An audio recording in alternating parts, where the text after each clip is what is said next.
हर दिन एक भिखारी दरवाजे के पास आकर भीख मांगता था और घर का मालिक हमेशा घर के बाहर आते ही उसे देखकर फिर जाया करता। कई बार उसके लिए गालियां भी बकता। वो कहता, तू जिंदा ही क्यों है? पूरी जिंदगी ऐसे ही भीख मांगेगा क्या?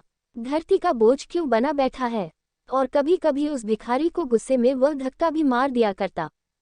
इतना कुछ हो जाने के बावजूद अधिकारी के मुंह से सिर्फ यही निकलता कि भगवान भगवान तुम्हारे पापों को माफ करे।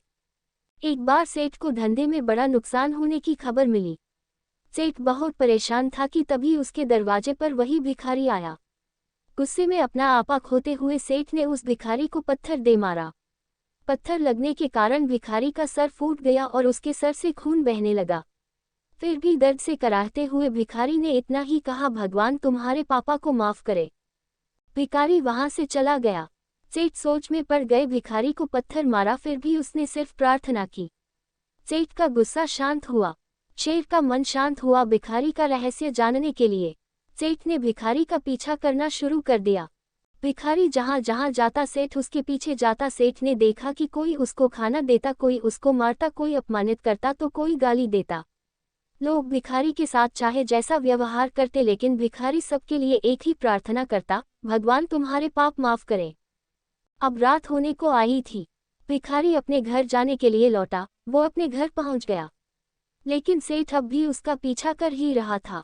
एक पुरानी टूटी हुई खटिया पर एक बूढ़ी औरत लेटी हुई थी, काफी कमजोर और बीमार लग रही थी। वह भिखारी की पत्नी थी।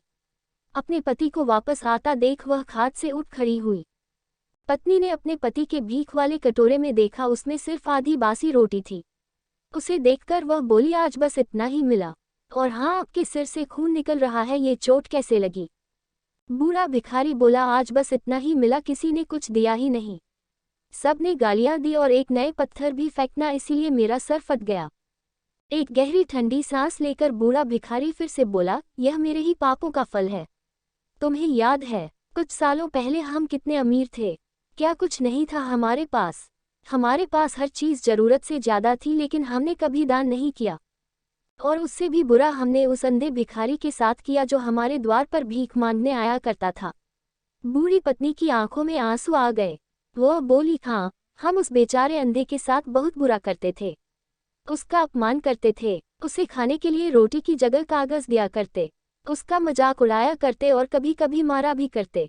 मैंने कभी उसको रास्ता नहीं दिखाया। एक बार मैंने उसके मुंह पर मिट्टी भी फेंकी थी और वह हमेशा दुखी होकर यही कहता कि भगवान तुम्हें तुम्हारे किए की सजा देगा, भगवान तुम्हारे पापों की सजा जरूर देगा।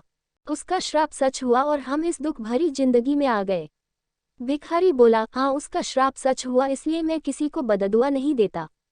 चाहे कोई मेरे साथ कैसा भी बर्ताव करे, मैं हमेशा उसके लिए प्रार्थना करता हूँ। मैं नहीं चाहता कि कोई भी हमारे जैसे जिंदगी का अनुभव करे, किसी को भी हमारे जैसे दुखों का सामना करना पड़े। वो नहीं जानते कि वह कितना बड़ा पाप कर रहे हैं, इसलिए अनजाने में हुए पाप की ऐसी सजा किसी को भी मिले, मैं नहीं चाहता। सेठ वहीं पर छुपकर यह सारी बातें सुन रहा था। अब उसे सब कुछ समझ में आ गया था। भिखारी और उसकी पत्नी ने वह आधी रोटी मिल बांट कर खाएं और भगवान को धन्यवाद बोलकर सो गए। अगले दिन बड़ा भिखारी फिर से भीख मांगने गया। सेठ के घर के पास जाते हैं। सेठ ने पहले से गरम रोटी या उसके लिए निकाल कर रखी थी। उसे देते हुए सेठ विनम्रता से बोला, माफ कर दीजिए बाबा, उसे बहुत बड़ी गलती हो गई। बूढ़ा भिखारी बोला, भगवान तेरा भला करे। इतना कहकर वह आगे निकल गया। इस कहानी से जो सीख लेने लायक है वह बड़ी ही सिंपल है कि आदमी चाहे किसी के बारे में बुरा कहे या भला करे, लेकिन भगवान सिर्फ कर्म के हिसाब से उसको फल देता है। क्या हुआ अगर भगवान नहीं दिखता है, लेकिन ये बात बिल्कुल सच है, उसके खाते में सबका हिसाब बहुत बहुत पक्का होता है। इसलिए जब किसी के लिए कुछ भी करो तो अच्छा ही करो।